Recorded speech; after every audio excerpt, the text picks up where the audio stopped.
A bride was delivered to a dying man. His younger brother adopted the marriage. The letter came on a Thursday. I know it was Thursday because I'd just finished pulling the last of the fence posts on the north quarter, which I always did on Thursdays when the light held long enough to see what you were doing. My hands were still stiff from the wire. I hadn't even washed them when Clem Yarberry rode up the draw and handed it to me through the gate without getting down off his horse. He had that look men get when they're delivering something they'd rather not. He said it come 2 days ago, but the road was washed. Then he left. I stood there with the envelope and the mud on my boots and the late light coming orange off the ridge, and I didn't open it right away. I knew what it was. I don't know how I knew, but I did. My brother Harlan had been poorly since January, and by March the coughing had turned into something else, and by the time that letter came in April, I already knew. He'd died on the 9th. They'd put him in the ground at Fort Benton, and the preacher had said words, and it was done. What I didn't know, what nobody thought to tell me until I'd stood there long enough to read it twice, was the postscript at the bottom. Written in a different hand. A woman's hand, I thought, from how the letters slanted. It said only, "I am already on the stage from St. Louis. I arrive May 3rd. E. Vas." I folded the letter and put it in my coat and went inside and made coffee and sat at my brother's table, which had been my table for 11 years before he'd come back and made it his, and I thought about what to do. You need to understand something about Harlan before any of this makes sense. Harlan was the kind of man a room notices. Not loud, not particularly given to talking, but when he moved through a place, the place shifted around him the way water shifts around a stone. He had that quality. Father had it too, I suppose. I didn't. I was the second one, the quiet one, the one who was good with fence lines and water rights and knowing when the soil was wrong. Those things don't make a room move. Harlan had come back to this ranch 2 years ago when Father's lung gave out and there was nobody left to work it but me, and in 6 months he'd somehow made it feel like his idea. I'm not saying he was a bad man. He wasn't. He was my brother and I loved him, and I would have walked into fire for him the way you do for blood. But there was a thing that happened around Harlan where the credit floated to him naturally, the way cream floats. I'd patch a section of fence, and the neighbors would say, "Harlan's place is looking good." I'd clear the east pasture, and they'd ask Harlan how he was coming along with the land improvement. He wrote to a match service in St. Louis at the beginning of winter. I didn't know about it until he showed me her photograph in February, already sick by then, the cough showing up at night. The photograph was of a woman with a straight back and level eyes, not smiling the way some women do for photographs, just there, looking at the camera like she was taking its measure. Harlan said her name was Elsa Voss. He said she was from somewhere in Saxony originally. Her family had come over when she was 12. He said she'd been a teacher, but the school closed, and she was 29 and done waiting. I asked him if he'd told her about the ranch, about what it actually was, the work of it, the isolation, the winters. He said he'd told her it was a good operation with good prospects. I didn't say anything to that. He died before she arrived. That is the whole thing laid flat. May 3rd came in gray and cold. I'd been to Fort Benton twice in between to settle what there was to settle. The account at the mercantile, the timber arrangement with Devereaux, and the small question of what to do with Harlan's name on the deed, which the county man had sorted in the way these things get sorted when there's a surviving brother and no widow and no children, and a piece of land that needs to keep functioning. The stage from the east came into Birch Falls at 11 in the morning. I was standing by the rail outside the freight office when it pulled in, not because I'd planned to be there for anything particular, but because I'd needed to arrange the feed shipment, and the timing lined up. I watched 3 men get off, then a woman. She was taller than the photograph suggested. She had a traveling coat that had been good once and was now just clean, and a single trunk that the driver dropped in the mud without ceremony, and she didn't flinch at. She stood on the boardwalk and looked up the street, and then down it with that same level quality the photograph had, like she was reading a map she hadn't been given but could figure out. Then she looked at me. I don't know why she looked at me first. Maybe I was the one who wasn't moving. She said, "I'm looking for the Cade Ranch, Harlan Cade." And there it was. I took off my hat. I said, "My name is Dolan Cade. Harlan was my brother." I stopped. Then I said, "He passed in early April. I'm sorry you weren't reached in time." I wrote to the service, but it seems the letters crossed. She was quiet for a long moment. The street was making its noises around us. She said, "How did he die?" His lungs, he'd been sick since January. Was it quick at the end? Quicker than the winter, I said. That was the truth. She looked at her trunk sitting in the mud. I could see her calculating something. I said, I can take you to the hotel. There's a decent one on Marsh Street. You can get your bearings, figure out what you need to do. She said, what are my options? The stage goes back east on Saturday. I could arrange the fare. I paused. Or there's work in town at the laundry or the hotel. You'd need somewhere to stay. I'm sorry I can't offer more than that. She looked up the street again. Something moved through her face that I didn't have a word for. Not grief exactly. Not anger. More like a person revising a plan they'd spent a year building. She said, is the ranch a working operation? It is. Is there a cook stove? There is. Then I'll come and see it, she said, before I decide anything. I picked up her trunk. It was heavier than I expected. I didn't say so. The ride out from Birch Falls takes the better part of 2 hours when the road is wet, which it was. I drove the wagon and she sat beside me and we didn't talk much, which I was grateful for because I hadn't yet figured out what there was to say. The country opened up past the last of the town's outbuildings. The river bottom land first, cottonwoods still bare, then the long grass beginning to come in thin and yellow-green on the flats, then the ridge country where the pines came down and the road climbed. She watched it, not the nervous way some people do when they're trying to make sense of a place they didn't expect. She watched it like she was pricing it. About halfway out, she said, your brother wrote that it was 400 acres. 460, Harlan always rounded down. Why? He didn't like to seem like he was boasting, I think. She said nothing to that. I said the south pasture runs to water. The east quarter is timber, good timber. We've been cutting it careful so it comes back. The house is solid. Harlan built the second room on 2 winters ago. She said, did you build any of it? The question caught me off guard. Not because it was sharp, it wasn't. It was just direct. I built the barn, I said, and the smokehouse, and the water run from the upper spring. Harlan built the second room. She nodded once, like she was making a note of it. She didn't leave on Saturday. She didn't say she was staying, she just didn't leave. I'd made up a bed in the new room, Harlan's room, though I hadn't called it that since April, and she slept there, and in the morning made coffee from the tin she'd had in her trunk. And by noon, she was looking at the garden plot along the south wall where I'd put in a few things the week before and hadn't had time to tend. She asked me if I had more seed. I said I did. She worked the plot through the afternoon. I worked the fence on the upper quarter. By the time I came in at dark, there was food on the table, not fancy, salt pork and beans and the heel of a loaf she must have brought from town. But it was there and it was hot and I sat down and ate, and she sat across from me and ate, and neither of us made it into more than what it was. This went on for most of 2 weeks. I want to be honest about what those weeks were. They were not romantic. They were not tender. They were 2 people in close quarters who didn't know each other working around the fact of a dead man who had connected them and was now just absence. Evenings I'd sit with the account books. She'd read or sew, or sometimes just sit with her hands around a cup of coffee looking at the fire in that particular way of hers, taking inventory of something internal. Mornings she was up before me, which I hadn't expected. She never asked for help with anything she could manage herself, and she could manage most things. About the 12th day, I came in from the barn and found her standing in the middle of the room looking at the eastern wall where Harlan had hung his father's rifle, the good one, the sharps that had come from Ohio when father was young. She wasn't touching it, just looking. I said that was his. I know, she said. I can take it down if you'd rather not look at it. No, she said, leave it. She turned from the wall. May I ask you something? You can ask.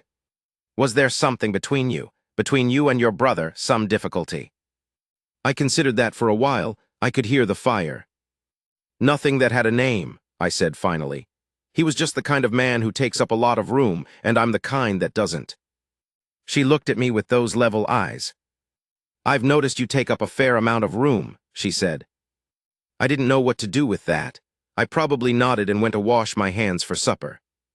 But I thought about it later. Lying in the dark, I thought about it for a long time. The trouble started in June. There were 2 men named Pharaoh, brothers, no relation to each other, which is how you get 2 pharaohs without confusion, who ran cattle on the leased ground east of the county line. They'd had an arrangement with Harlan, something informal, something that had never been written down the way those arrangements often aren't. The arrangement was that their cattle could water at the lower spring in dry months in exchange for help at roundup. The problem was that Harlan had also, in the last year of his life, extended the south fence line to take in about 40 acres of graze that the pharaohs had been using informally. Nobody had filed on it. Harlan had, which was his right. But the combination of the watering arrangement and the new fence line had created a situation where the pharaohs felt they'd been worked, and they weren't entirely wrong. First pharaoh, the big one, Webb, came to the house on a Tuesday in early June. Elsa was in the garden. I was at the well. He sat his horse and looked around for a minute, and then looked at me. He said, "I want to talk about the fence." I said, "Come down and we'll talk." He came down, we talked. It was not a comfortable conversation. He had the aggrieved quality of a man who has a legitimate complaint, but is going to try to take more than the legitimate portion in compensation. I knew the type. You don't work frontier land for 20 years without learning the type. I told him the south line was surveyed and filed. That was done and not undone, but that the watering arrangement could be put in writing if he wanted it formal. He said the arrangement wasn't the point. I said, "Then what's the point?" He said the point was that Harlan had made agreements to men's faces, that his paperwork then went behind the back of. I said, "Harlan did what he did. I can only tell you what I'll do." He was quiet. He was looking past me toward the garden where Elsa had stopped working and was watching us with her arms at her sides. He said, "That the widow." "She's a guest," I said. He looked at me for a long moment, then at her, then back at me with an expression I didn't care for. He said, "Long guest." I said, "Get on your horse, Webb." He did, but slowly. He came back 3 weeks later with his brother and 2 hired men. I'm not going to make this into more than it was. It wasn't a war. It was 4 men on horses in the yard at 7 in the morning, and me at the fence of the kitchen garden and Elsa inside. They said their piece. The fence line, the water, the arrangement, and Webb Pharaoh made it clear that what he wanted was to lease the 40 acres back, or he'd make the water question into a legal matter that would cost me more than the 40 acres were worth. I told him to get off my land. He said, "There's only one of you." And then Elsa came through the door. She had the sharps, Harlan's rifle off the eastern wall. She'd loaded it. I found out later she'd watched me clean it twice and had paid attention. She walked to the fence line and stood beside me, and the rifle was level, and she was not shaking. She said to Webb Pharaoh, he said, "Get off." Webb looked at her, looked at me, looked at the rifle. He was a man who understood force. Not the legal variety, not the abstract variety. The kind that is standing in front of you at 7 in the morning with a rifle and level eyes and nothing in the face to suggest it's a performance. He turned his horse. His men turned with him. His brother gave me a long look, but he turned too. They rode out. I stood there a moment. The yard was quiet except for the chickens. Elsa lowered the rifle and set the butt against the ground and looked at the road where they'd gone. Then she said, without looking at me, "I hope that wasn't foolish." I said it was the right call. She looked at me then, "Are you sure?" "They'll file on the water, we'll answer it in county, it'll cost something." I looked at the road. But that kind of man respects what he can see. What you did was show him what you could see. She held the rifle out to me. I took it. Our hands were close together on the stock for a second, and neither of us moved. Then I said, "Where'd you learn to load a sharps?" "I didn't," she said. "I loaded it and hoped." We stood there for a second, and then we both laughed. I don't know who started it. And it was the first time I'd heard her laugh, really laugh, and it was not a small thing. We went to the county seat in July. The pharaohs had filed a claim against the water rights, as I'd expected. The judge was a cautious man named Pierpont who took 3 hours to hear the case, and then ruled in our favor on the main point, but suggested a formal easement be drawn up for the watering arrangement to avoid future dispute. Webb Pharaoh left the courthouse without looking at either of us. On the way home, we stopped at a roadhouse outside of Millhaven where they had decent beef and cold beer, and we ate like people who'd been holding their breath for 6 weeks and could finally let it out. She'd worn her good dress, the dark blue one she kept for towns, and she had that straight-backed quality in it, not stiff, just present. taking up her portion of space without apology. She said, "Can I ask you something else?" I said she could. She said, "What did you intend when you brought me to the ranch in May?" I turned my beer glass on the table for a moment. "I didn't have much of an intention," I said. "Mostly I was solving a problem. You were stranded. The ranch had a room. It seemed like the practical thing. And now, I said, I looked at the table. "Now I'd be sorry if you left." She said, "Why?" It was a fair question. She had a habit of asking the follow-through questions that most people let go. "Because you're good at what you do," I said. "Because you see what needs doing without being told. Because you loaded a rifle with ammunition you'd memorized by watching and stood on a fence line at 7 in the morning and didn't shake." I stopped. "Because the place feels like something more than a piece of land when you're on it." She was quiet for a while. Then she said, "Your brother's letters were confident. They described a prosperous operation with a good house and fine country. They didn't describe the work of it like you said." "No. Your letters to me after he died, to say I should take the stage back, those were different." "I suppose they were." "They were honest," she said. "About the isolation, about the hard winters, about what the work actually is." I looked up at her. "I wanted you to make a decision with the right information," I said. She nodded slowly. "I know, that's why I stayed." Something tightened in my chest. Not a bad thing, the opposite. She said, "I didn't stay because there was nowhere else. I want to be clear about that. There are other places. St. Louis is still there." She looked at me directly, the way she always did, no deflection in it. "I stayed because of what I saw in this one." I didn't say anything. The roadhouse was full of its usual noise around us, men and boots and smoke, and she and I were just sitting across from each other in the middle of it. "Darlene," she said. "Yes. I want to talk about the arrangement." I said, "I'm listening." "We married in the fall. No big ceremony. Elsa wasn't inclined, and neither was I. The preacher from Birch Falls came out on a Saturday and said what was needed, and we signed what was signed, and Clem Yarberry and his wife were witnesses, and afterward we had supper together, and that was the whole of it. What I want to tell you, the part I've thought about for a long time, is what happened that evening after the Yarberrys left. It was full dark by then and cold, the first real cold of the year coming down off the ridge in a way that means business. I'd banked the fire and Elsa was washing the last of the supper things, and I was standing at the window looking out at the north pasture where you couldn't see anything, just the dark and a few stars low on the horizon.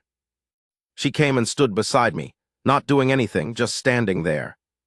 After a while she put her hand in mine, not the way people do in grand gestures, the way you do when you're just standing next to someone and you want them to know you're there. I didn't say anything. She didn't either. We just stood there looking at the dark land and the stars. There's something I've never quite been able to say straight. I'll try now. I am not a man who was made for big rooms. I never had that thing Harlan had, the thing that made people's attention float toward him naturally. What I had was the ability to stay, to work a piece of ground until I understood it, to fix what was broken before it became a disaster, to be there in the morning and in the evening and in the hard months when there wasn't any grace in it. I am telling you this because I spent a long time thinking that those qualities were lesser. That because they didn't make rooms notice me, they didn't amount to much. That the man everyone saw when they came to the Cade Ranch was Harlan, and what I was the ground he stood on. Elsa didn't see it that way. I knew that from the first week, even if I didn't have words for it. The way she asked who had built the barn, who had run the water line, who had cleared the east pasture. She wasn't trying to give me credit. She was trying to understand the place. What she was finding out was who actually knew it. There was a morning, maybe 3 months after we married, maybe 4, when I came in from checking the upper spring, and she was at the table writing to her sister back east. She'd been writing those letters once a month since she'd arrived, which I liked because it meant she was telling someone about this place, making it real in the telling. I washed my hands and she looked up and said, "I was telling her about the ranch." "What about it?" "The water line you ran from the upper spring." She paused.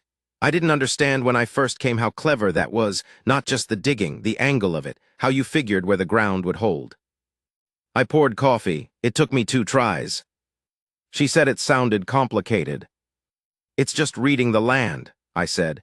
You pay attention long enough you start to know what it wants to do.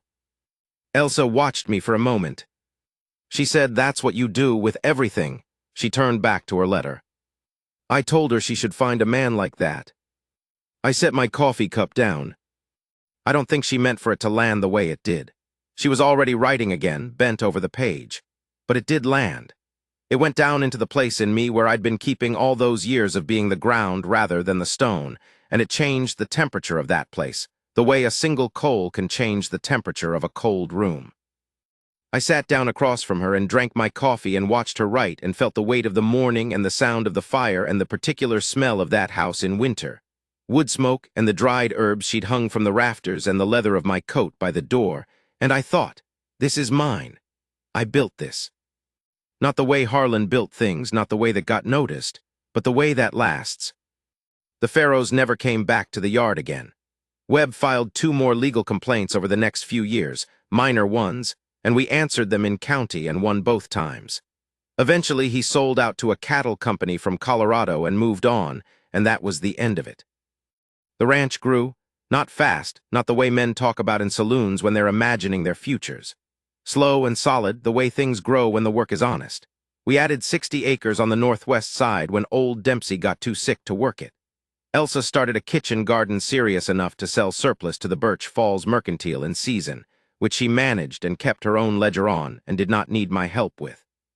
She was good with animals. I hadn't expected that. Not in a sentimental way, she didn't name them all or make pets of them. In a practical way, a way that understood what they needed before they showed the need clearly.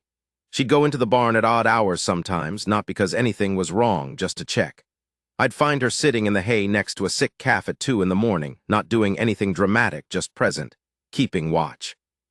I thought of that rifle a lot, how she'd loaded it in the dark and carried it out and stood.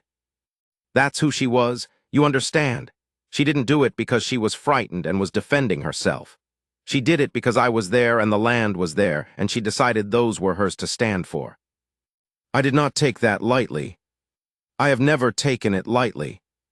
There was a winter, our 4th together, that was the worst I can remember.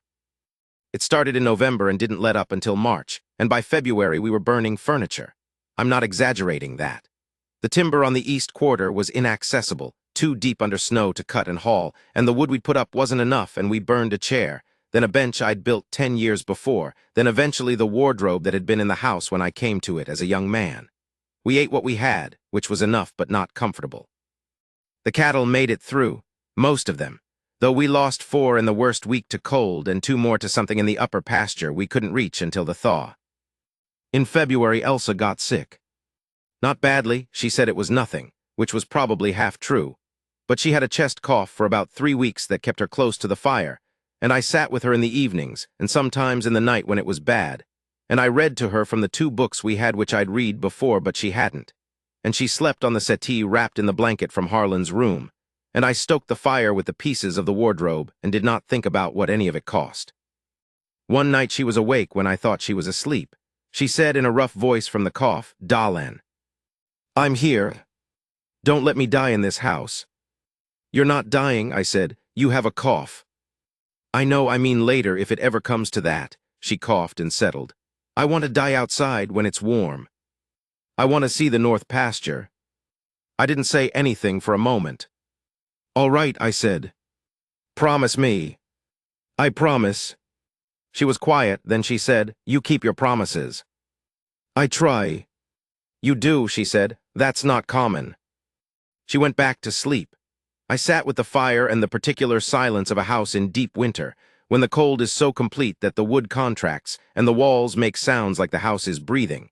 And I thought about the fact that someone knew that about me, that I kept my promises, and had said it plainly, not as flattery, not to make me feel good, but as a plain, true thing about who I was. I didn't know what to do with how that felt except sit with it. We never had children. This is the part I still don't talk about much. Elsa had a child before she came west. She told me about it in the 2nd year, carefully, watching my face while she told me. A boy who'd lived 4 days. A man who hadn't stayed. She said it with the flatness of someone who has gone over a thing enough times that they have worn the sharp edges off of it, but it wasn't gone. It was just carried. I told her I was sorry. She said, I didn't tell you so you'd be sorry. I told you so you'd understand why I'm not. She stopped. Started again. So you'd understand that if it doesn't come, I won't be ruined by it. We tried for a while, and it didn't come, and after a while we didn't try any more, and neither of us said much about it, which was the right way to handle it because what was there to say? The land needed work. There was enough to fill a life. I'll tell you what she gave me instead of children, or alongside the absence of them. She gave me a sense of the permanence of this place. Before she came, I had always thought of the ranch the way you think of something that is yours, but could be taken by drought, by debt, by time, by a better man. After she came, I thought of it the way you think of something that is real and won't stop being real when you're not looking. Like the land itself, something that will be there after you. She said to me once, late in our second decade together, we were out on the north fence in October, fixing a section that had gone, she said. This will still be here. I said, what will? She gestured the whole of it, all of this. After us. I looked out at the long grass, the ridge, the timber on the east quarter, the line of cottonwoods along the river bottom. That's not a sad thing, she said. I don't mean it as a sad thing. I know. It means it's real, she said. Most things aren't.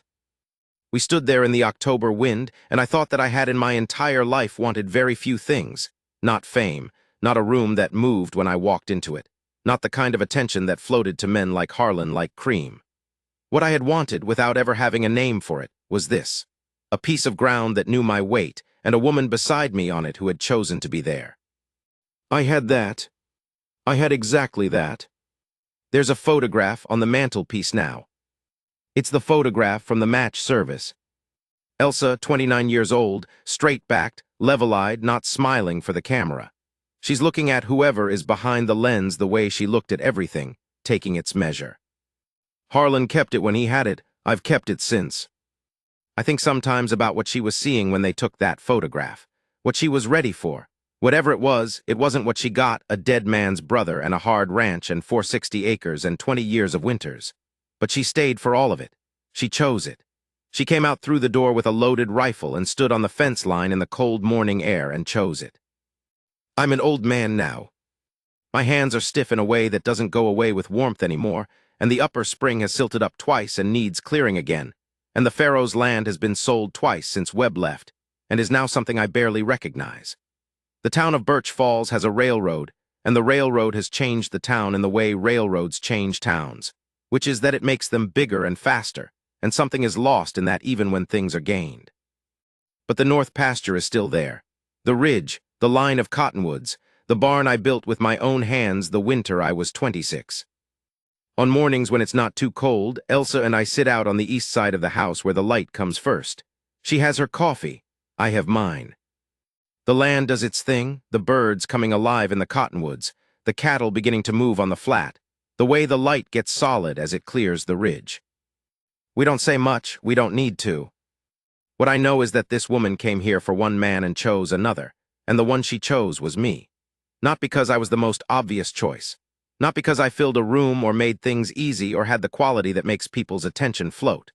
Because she saw, over the weeks and months of watching, the real grain of me, the stubbornness of me, the steadiness, the way I knew this ground and kept my promises to it and to her, and decided that was worth her life. If you knew what that meant to a man like me, you'd understand everything I've told you. The light's coming over the ridge now. She just put her hand on my arm. That's enough, that's always been enough.